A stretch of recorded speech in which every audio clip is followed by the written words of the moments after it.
Okay, so we're going to start recording. You should already have that notification that pops up. And I'd like to welcome you all to Extension Explorers. This is our Preserving Meats session. And this is a great time of year to learn about preserving our meats. I know I have a lot of neighbors and that have went hunting recently, a lot of children that have went on their first hunt and killed their first deer. And so knowing how to preserve those meats safely is really important. So this session is all about, let me make sure my slides will advance, preserving meat, poultry, game, and seafood.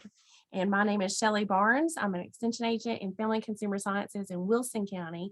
And we're so thankful that you all have attended this Extension Explorers series. And we've had a lot of fun in University of Tennessee and Tennessee State University Central Region putting these together for you. So thank you all so much. So what we're going to learn today in this part of the session, because we are also going to cover drying meats after this PowerPoint. But what we're going to learn in this one is the basics of preparing and processing meat, poultry, game, and seafood for canning. And we'll also remind you of the importance of using a pressure canner, which we have talked about in prior sessions, but it's important to discuss it every time we are dealing with any type of low acid foods. So let's start with the microorganisms of concern. And you may remember this slide from some of our previous sessions, but it's so important. We really need to talk about it each time we're talking about preserving food. So we want to can foods safely so that they don't spoil during storage or make us sick. Microorganisms of concern for home food preserved foods include mold, yeast, and bacteria. The most common sources of microorganisms are soil and water, so it's easy to see how they can get on food. Mold is a spoilage organism most frequently recognized by fuzzy growth on food, so we've all seen that. And mold can be dangerous for individuals who are sensitive or allergic to mold. I know I recently did some allergy testing and I'm allergic to everything. And so it's very important that we know that lots of people can be allergic to mold, and so that we want to avoid that. Yeast are also spoilage organisms that can grow over a wide range of pH and at refrigeration temperatures. They may produce slimy spoilage, souring or greening, or produce a fruity or yeast odor and or a gas formation. And lastly, bacteria are microscopic organisms that can cause spoilage or make us sick. They spoil food by creating abnormal odors, cloudy liquids, and sometimes they produce a gas that can cause jars to swell and burst. Sometimes they can make us very sick as well. So what we really want to hit on here is Clostridium botulinum. Many of the spoilage organisms that you see on food, you can see on the food as it grows. The extreme temperatures used in canning will destroy most microorganisms that can make us sick and cause food spoilage. But the exception is Clostridium botulinum. And unfortunately, these bacteria cannot be seen. They cannot be tasted, they cannot be smelled, and these bacteria grow and produce toxins that affect our nervous system that can lead to paralysis and even death. So why are these bacteria such a problem in canned foods? Well, let's talk about that. We're going to talk about how acid and acidified foods can safely be canned in a water bath canner. So those are jams, jellies, fruits, pickles, and sauces. They have more acid than meats and vegetables. Foods with enough acid, which would be a pH of 4.6 or below, such as jams and jellies, fruits, pickles, and sauces, those inhibit the growth of Clostridium botulinum. So it has plenty of acid in there. What we're going to find out is that meat and vegetables are low acid foods, and those must be canned in a pressure canner to destroy Clostridium botulinum. And there are no safe options for canning these foods in a boiling water canner. Temperature is what kills bacteria, not the pressure. Pressure canners can reach the required temperature of 240 degrees Fahrenheit, because contents are heated under pressure.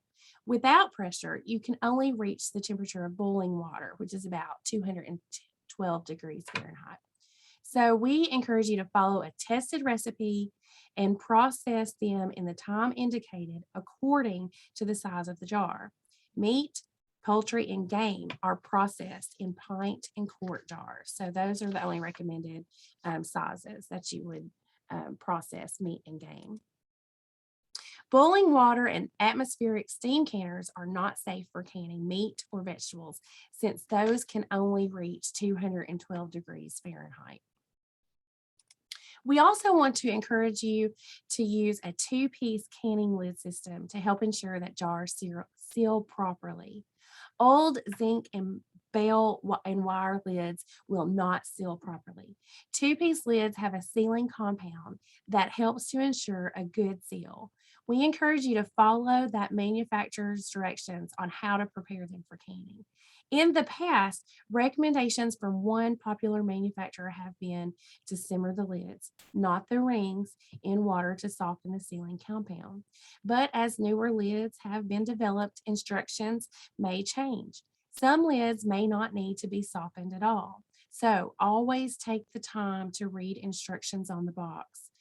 And we know that sometimes companies do change their processes and that information might not get to you. So always read the recommendations from the manufacturer. We also use standard mason type canning jars rather than commercial jars that may have held jelly, peanut butter, or mayonnaise. Mason type canning jars are designed to withstand high temperatures without cracking. Reused commercial jars, because they are thin and may have nicks and cracks from knives or spoons, are more likely to break. So those are not safe for canning. So let's talk, before we really get into this meat, let's talk about a tested recipe. Extension recommends using tested recipes. A tested recipe is one tested for safety. Testing canning recipes is very different than testing other recipes. So when we refer to tested recipes when canning, what we mean is that they have been tested in a scientific laboratory to be sure that microorganisms do not survive and grow when they are stored in your cabinet for weeks and months. And you all know, if you've been tuning in to our Extension Explorer series, that we do have an Extension Explorers website that will be listed in the chat, hopefully, and as well when we put this video on our YouTube, that will be listed in the comments, and they will have information on that website of where you can go to find tested recipes for canning. So USDA and some universities have developed tested processes for canning fresh meat, poultry, game, and seafood. At this time, we do not have recommendations for canning cured, brined, or corned meats using the procedures for fresh meat though. So what we're going to do is we want to start with quality meat. Only can good quality meat, poultry, or game. Long time ago, when I first became an extension agent, I remember another extension agent always told me, you only get a good product if you start with a good product, okay? And I learned that in judging canned goods at fairs. And so that rings true. Start with quality meat. And that's with any canned product. You want to make sure that whatever you are canning, that you start with a good quality product. So your next step would be to chill home-produced meat soon after slaughter to prevent that spoilage, and keep all meat clean and sanitary. If meat is held for more than a few days, it is subject to spoilage. So we would encourage you to freeze the meat at temperatures of 0 degrees Fahrenheit or lower until you are ready to can. Trim the meat of gristle, bruise spots, and fat before canning, because fat left on meat will melt and may spread up the sides of the jars during the process. If it reaches the sealing edge of the lid, the jar may not seal. So that is definitely something of note that you want to remember. We encourage you to soak wild meats that are strong flavored in a brine. You can make a brine of 1 tablespoon of salt per quart of water. Unless a process for canning meat calls for salt, salt is optional. It is the high temperature of the pressure canner that makes canned meat safe. Usually, our tested recipes will say that it is optional. So it will be a reminder for you to know that it's optional. If it doesn't say it's optional, then that is a good note to know that you should use it there. So to make a broth, we encourage you to place bony pieces in a saucepan and cover with cold water. Simmer until the meat is tender, discard any fat, and add boiling broth to jars packed with pre-cooked meat or poultry. Chicken and rabbit should be freshly killed and dressed. Only can healthy animals. That's very important because we have to think about, if they are sick, then that might spread to our food because they would be the food. So, and keep that in mind. Dress chicken and chill 6 to 12 hours before canning. Dressed rabbits should be soaked 1 hour in water containing 1 tablespoon of salt per quart, then rinsed. And that is because it will have a gamey flavor. So to try to limit that, we want to soak that in the brine. You also want to remove excess fat from chicken and rabbit, and then cut the chicken or rabbit into pieces that will fit in jars and leave the required headspace.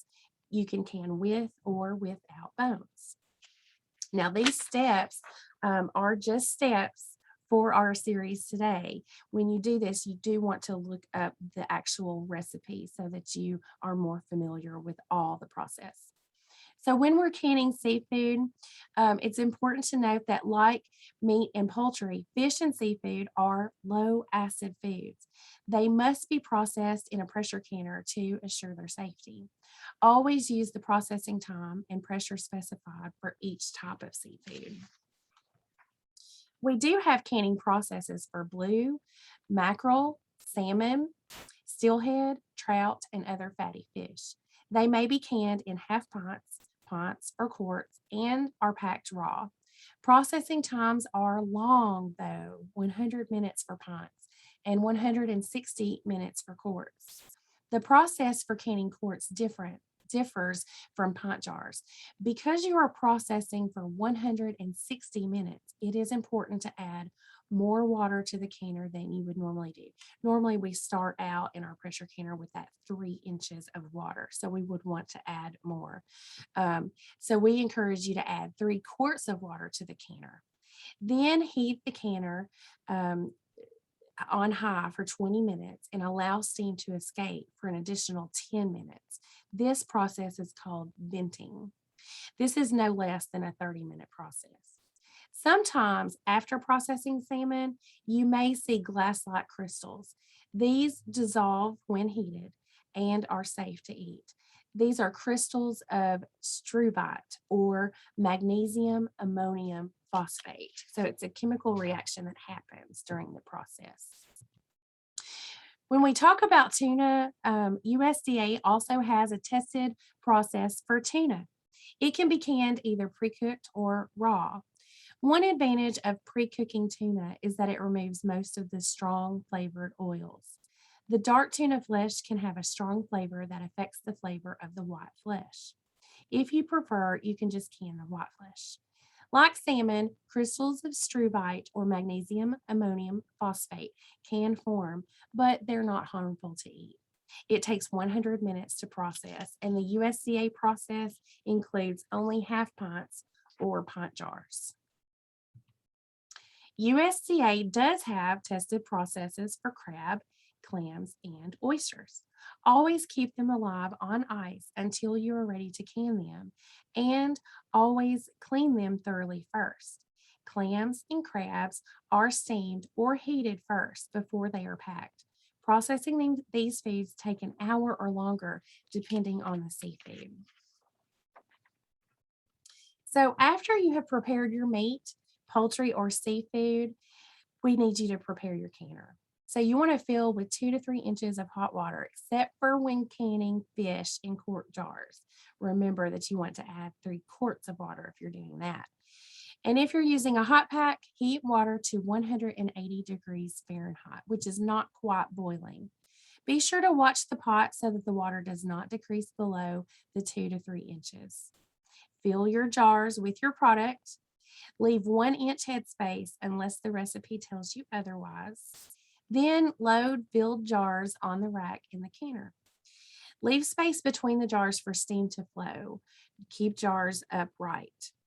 Fasten your canner lid and set to high heat. Allow your steam to escape for 10 minutes so that you remove all the air in the canner. Process for the recommended time and remove from burner if possible. Don't do this if you have a gas burner or if it is too heavy to move. That's an important note. Let the pressure drop naturally. Remove your weight covering vent pipe. Let canner sit for 10 more minutes so that the pressure inside the canner is the same as the pressure outside the canner. Then remove the lid carefully. And I feel like that's the hardest part in canning, is the waiting for it to depressurize. That's very important. We don't want to force depressurization because that can spoil your whole product. And especially with meat, after you've done this whole process, you spent so much time, we definitely don't want to do anything that is going to cause it to where it would spoil. Sometimes when pressure canning, you notice loss of water from your jars. So I get this call quite often. This can happen if you force the pressure down too quickly. So that's always my first question is, walk me through your process. What do you do? It could also be the result of not leaving the required 1-inch headspace, or if you experience fluctuations in your pressure during processing. If you lose more than half of your liquid, the food may be under process. Either refrigerate the jars or reprocess with new lids within 24 hours. And I know that sometimes people do have issue with their pressure canner and lose pressure. And so USDA recommendations would be to start that process all the way over from the beginning of putting them in the pressure canner. So Tennessee is blessed with hills and mountains. Many counties, especially in eastern Tennessee, but some in middle Tennessee, may have areas where elevations exceed 1,000 feet. When you boil water at a higher altitude, it boils at a lower temperature. Therefore, it is important for safety that you increase the pressure in your canner if you live in an area that is more than 2,000 feet above sea level. For a weighted gauge, increase the pressure from 10 to 15 pounds of pressure at altitudes above 1,000 feet. That is something that not a lot of people know about. So it is important for you to look up what your altitude is, and that is going to on our Extension Explorers website, I believe, and it's also on the emails that you receive after these sessions. So after you have removed your jars from your canner, it's important to allow them to sit undisturbed for 12 to 24 hours. Just remember, just because the lids have popped doesn't mean that they're sealed correctly yet. They need that time to settle. You could still break your seal, and we don't want you to do that. So leave them undisturbed for 12 to 24 hours. Check the seals by pushing down on the lids to see if they spring back. If they do, they are not sealed. Jams can be reprocessed in 24 hours. Just use a new lid. Other things can be reprocessed as well. But if your food has set out for a very long time, and we're talking about meat, it might not be a good idea to do that. Once they are sealed, remove those rings. This will prevent them from rusting during storage and will make it easier for you to check on spoilage. Rinse the jars to remove food residue. This will be important for canning meat because it is more than likely going to come out a little oily. Okay, so you definitely want to wipe down those jars. Label your jars showing the contents, the dates, and a lot number if you have canned more than one canner load that day. This will help you spot the rest of the jars in that canner load if one of the jars spoils. So you'll be able to quickly go back and check on those other jars. Store in a clean, cool, dry place because heat will cause the product to lose quality in just a few weeks. Otherwise, they should last for about 12 to 18 months. A good rule of thumb is to can only what you can eat in a year. So this is the end of this session. We do have the Extension Explorers website there. We will also put it in the chat, and it will be on our YouTube session for this preserving meat session. Thank you so much.